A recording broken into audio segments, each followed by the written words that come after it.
You are aware of the political developments in our country. We are standing at a point of economic, political, and social nosedive as a nation. As a country, we, the people of Kenya, are being treated by William Ruto as less Kenyans at any given moment. Driven by the resolve for a better Kenya and patriotism, I've had a call from the people of Kenya to speak into the matters that are of concern to them and all of us for our common good. On the 7th of July 2025, during the 35th anniversary of Saba, Kenyans from all walks of life led by Gen Zs, unarmed and peaceful, went to the streets. This is not the first demonstration that has happened in Kenya this year where lives have been lost and property destroyed. Unbeknown to these peaceful demonstrators, the tired regime of Ruto had a well-organized state-sponsored militia in cohort with the police and other state security agencies to maim, kill and destroy property and blame it on the Kikuyu community and specific leaders who are perceived unfriendly to this killer regime. This targeted profiling of the Kikuyu community and destruction of their specific business is an economic sabotage not new to the narrative of William Ruto. On the 30th day, this state-sponsored militia, under instructions and guidance from the police, were dropped in different places in the country, and mostly in the Mount Kenya region and other regions not perceived friendly to the government. They were strategically dropped past midnight, and then roadblocks were placed by the police while others was dropped early in the morning. The militia were procured by Ruto. Governors and MPs allied to him.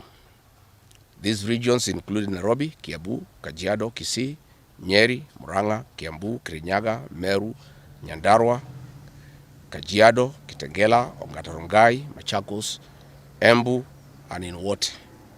They had clear instructions to loot and destroy specific properties under police supervision.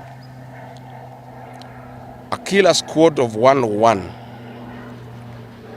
that works under the Director General of the National Intelligence Service, Nuruddin Haji, was armed with assault rifles and drove in a convoy of unmarked Subarus, shooting and killing innocent protesters aimlessly in the streets and estates.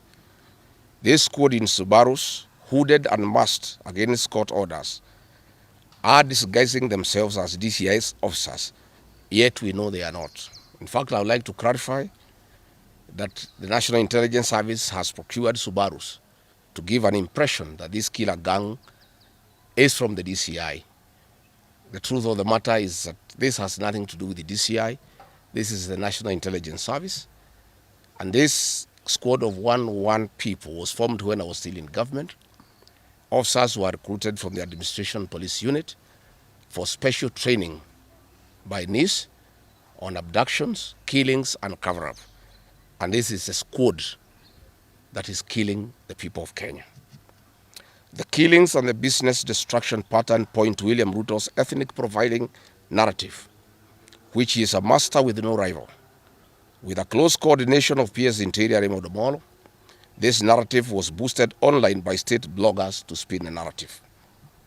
The Cabinet Secretary Kipchumba Murkomen's public to shoot to kill order, coupled with assurances to police officers that the government will not cooperate with the investigators in police conduct, has emboldened security forces.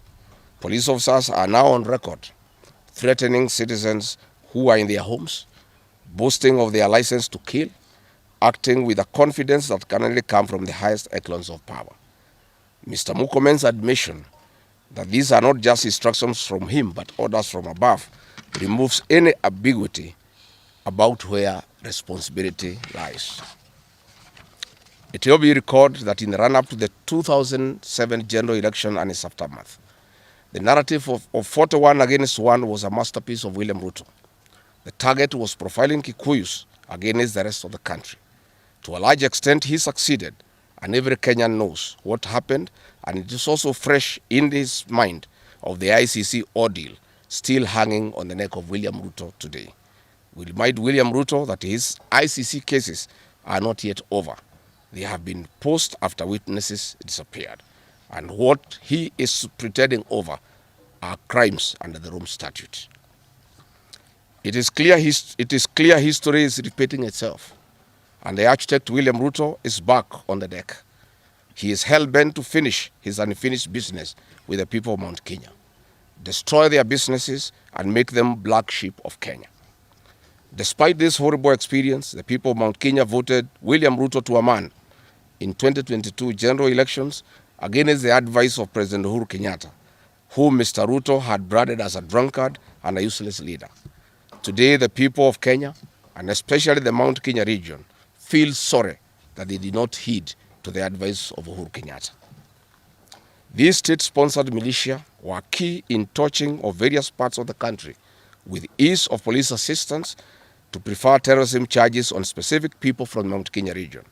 So far, about 50 young people are in courts in trumped-up charges of terrorism in scenarios of state-managed crimes by the state. Again, this is a clear onslaught on the Kikuyu nation. A case in point, when a police station in Mawego in Homa Bay County was torched, the suspects for that particular crime have been charged with arson. But when a police station is alleged to have been torched in Kiambu, suspects from the Kikuyu nation are charged with terrorism charges. This is serious ethnic profiling. Last night, in Juja and Kirinyaga, these state-sponsored militia invaded various businesses. Luckily, in Kirinyaga, after Wananchi went to Sagada police station and they refused to act, saying they had orders from above not to interfere, the people organized themselves and repulsed the militia. Mr. Ruto's ethnic profiling has led to the destruction of the foreign properties belonging to the people of Mount Kenya. Maguna supermarkets in Meru, Kahawa West and Muranga. Nice supermarkets, hotel and petrol station, and nice city in Mwea in Kirinyaga. County supermarkets in Kabati and Kirinyaga. Power Star supermarkets, Quick Mart supermarkets in Eastern Bypass, Shell and Totomin markets in Roiro, Chill Post Hotel in Gong, Boju Shop in Keserian, Homegrown Supermarket among others, and the Family Bank in Kahawa and Roiro. Notably, in Meru, these state-sponsored militia tried to attack Meru Dairy Processing Plant and were repulsed by workers. In Nyeri, they further tried to attack Wakulima Dairy in Mukurweini, and the attack failed. We urge our businesses to heighten security surveillance on their business premises and production lines, especially the KTDA, coffee factories, milk processing factories, among others. We take note that in Meru, on Sunday the 6th of July, at an event attended by CS Kipchumba Murkomen, the MP for Bori, Mugambi Rigathi, indicated that a supermarket would be attacked the following day. As sure as December 25 is Christmas, and true to his word, Maguna supermarket was touched by the state-sponsored militia, which the MP was private to. Why hasn't Mugambi Rigathi been arrested? How did he know that a supermarket would be attacked? This is selective justice. The evidence that these militias are state-sponsored is plain for all to see. Videos circulating widely show police officers not merely failing to intervene, but actively transporting armed groups who proceed to unleash destruction with apparent impunity. Uniformed officers have been seen standing guard as these groups rampage. They are in action and a stark contrast to strong statements being made by government. In Nyeri, journalists were attacked by these militias in the presence of the police. It is well documented. This is a clear indicator that Ruto is working with governors and MPs allied to him to destroy businesses owned by the Kikuyu, the Meru, and the Embu, and blame it on people who don't support his administration. This is a tactic that was used by the colonialists with collaborators who searched earth policy and torched buildings and businesses and blamed it on the Mau Mau. This divide and rule tactic will not work, Mr. Ruto. We know that in Meru, they want to use this mayhem to blame Mithika Linturi. In Embu, they have already blamed Mkonji Gitonga. In Ketengela and Gong, they want to target Senator Seki and MP Onesmus Ngogoyo. In Nyeri, they are trying to haunt Honorable Kagusha. And in Kirinyaga, they are targeting Senator Murango. We want to remind President Ruto that it is not the Kikuyus who want him out of office. It is the entire people of Kenya.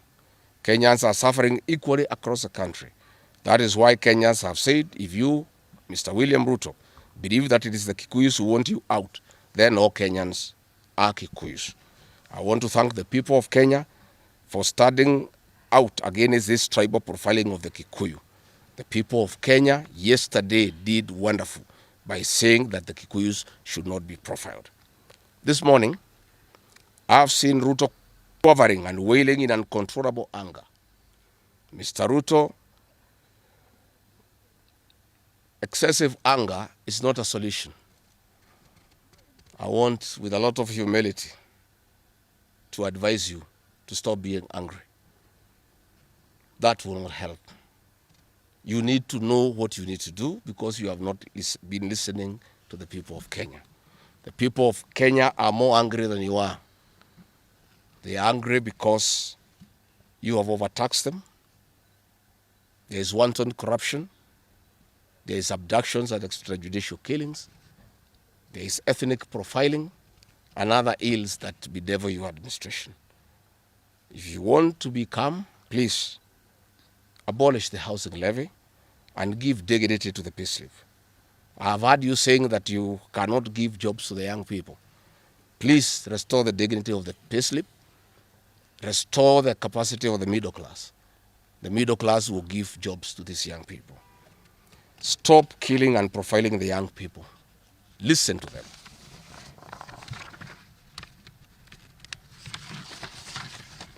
Stop abductions and extrajudicial killings. Abolish, disband the killer squad of 101 officers at Nurdin Haji. Give hustlers the jobs that you promised them. Mr. William Ruto, you are the one who promised. You cannot cry today that you have no solution, saying that other presidents have not been able to do it. You are the one who promised these young people. Stop police brutality. Stop abductions and illegal detentions. Get the hustlers from the bottom of the economic pyramid as you promised. Yes, Mr. President, we agree there were other presidents before you, as you have rightly stated, and true, they never went through what you are experiencing today. May it please you to know that the reason why Kenyans rarely had problems with them, Mwai Kibaki and Uhuru Kenyatta were guided by the Constitution and the rule of law. They did not capture our constitutional institutions to work for them instead of working for Kenyans. They never killed children. They never attempted to build churches in State House. They never organized militias to destroy people's property and kill them. That is why you have a problem. And we also want to remind you that Mwai Kibaki had a difficult time from you, William Ruto. Videos are everywhere. You cannot say that Mwai Kibaki did not face resistance. It's on record that you gave hell to President Kenyatta for 5 years. So it is hypocritical for you to allege that Mwai Kibaki and Uhuru Kenyatta had a very easy time. Most of the problems Mwai Kibaki and Uhuru Kenyatta had came from yourself, and it's on record. We want to advise you that the one-term movement is not getting you out of power outside the Constitution. Mr. President, nobody wants to throw you. Nobody wants to overthrow your government. Nobody wants you out of power through unconstitutional means. Mr. President, I and the people we work with are on record. We want to remove you from State House through the ballot in 2027. This narrative you are creating that there is an attempt to overthrow your government is for you to have the opportunity to use the Terrorism Act to profile communities and to persecute leaders who are opposed to your administration. Please relax. We want you to serve your one term. Nobody wants you out of government. And constitutionally, nobody has any plan to overthrow your administration, Mr. President. We want to face you on the ballot in August 2027. So just relax and stop crying wolf that anybody wants you out of office unconstitutionally. There is no leader here who is planning a coup and none has the capacity, and nobody is interested. The leaders in this country, and indeed 95% of the Kenyan population, want to humiliate you at the ballot. They will relish that moment. None of them would want you to go out through any other method, unless, of course, you decided to resign on your own volition. So please stop creating this narrative. This narrative is to enable you to use anti-terrorism law to persecute leaders and to persecute the Kikuyu community. If you speak out online, Mr. President, you want to use the Terrorism Act to harass people. If you dare challenge your administration, you want to use the Terrorism Act to deal with people who are opposed to your administration. My fellow Kenyans, let us not be deceived. William Ruto has stripped away even the pretense of democracy. What we are witnessing is not the rule of law, but the rule of fear. This is not the behavior of a government that serves its people. This is the machinery of outright dictatorship. Finally, I want to announce to the people of Kenya that tonight I will be traveling to the United States of America to talk to the Kenyans in diaspora and the international community about the state of the nation. I would have wanted to stay in the country at this very difficult time when our people are under siege, but I have engagements that I'm not able to postpone. I have been threatened by people close to William Ruto, who called some of my people today, that they will want to stop me from leaving the country. I have no problem. If you want to come and arrest me at the airport, as you are threatening us, you can go ahead. I don't have a problem. You cannot sell fear to us. You know, even if you sold us fear, we cannot buy. You know, and therefore, as I'm out of the country, unless I'm stopped from going, and if I'm stopped from going, I'm still okay. I'll be here because this is my country. We have made sufficient arrangements with other leaders in the united opposition to create a pool of lawyers to come in through for our young people who are being persecuted on trumped-up charges of terrorism. And I want to explain. I have heard the president saying that people have attacked police stations and the law courts. It was all stage managed by the MP for Kikuyu. How do you explain that people can walk into a police station and they are not armed and take over the police station from armed police officers? How do you go to the courts that are guarded by armed police officers and touch them? All these attacks of vital installations were stage managed by William Ruto through Kimani Ichung'wah to create the opportunity to prefer charges against people using the Anti-Terrorism Act. That is the reality. So nobody has attacked any police station.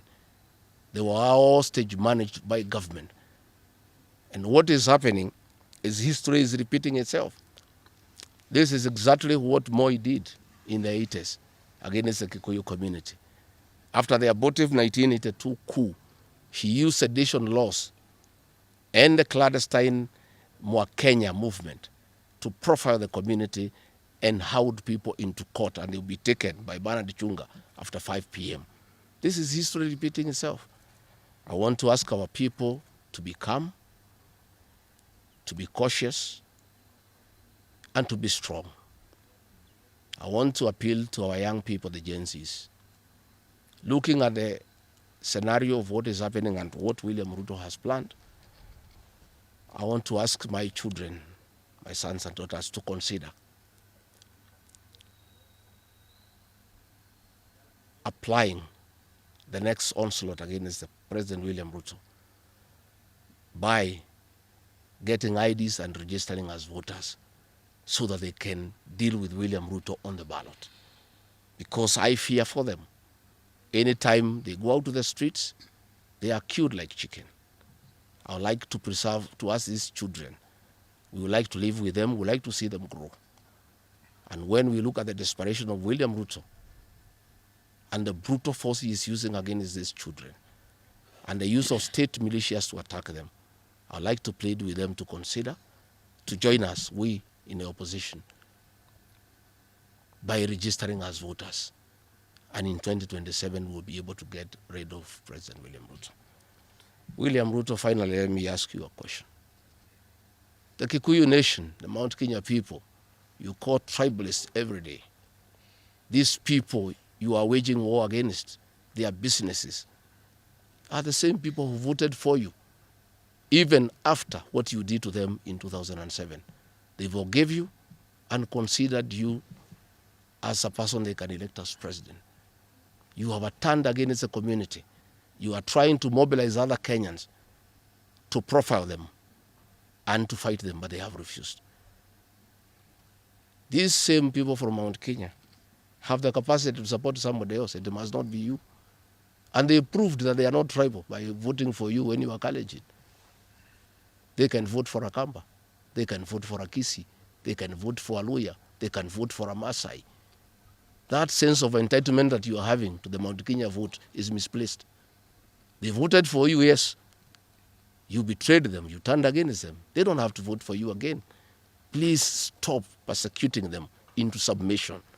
They will not submit to your brutality, to your vicious attack against them and their leaders. That I want to tell you for free today. I have listened to you talking with a lot of anger, calling them tribalists. They are not. How can they be tribalists when they voted for you and you are not one of them? But you don't have a sense of entitlement that they must vote for you. You know what you have done to them and why they have reacted the way they have. And I want to assure you, you cannot scare them into submission. Even if you jail them, they will not submit. These are seasoned descendants of the freedom fighters, and they cannot be intimidated. So let me encourage my leaders here as I go away to remain strong, to remain focused, and to speak for the people of Kenya. I am I have a lot of gratitude to the Honorable Stephen Kalonzo Musyoka and Eugene Wamalwa, who have been in court the whole of yesterday and today, standing strong and defending our young people who have been framed and charged with treason.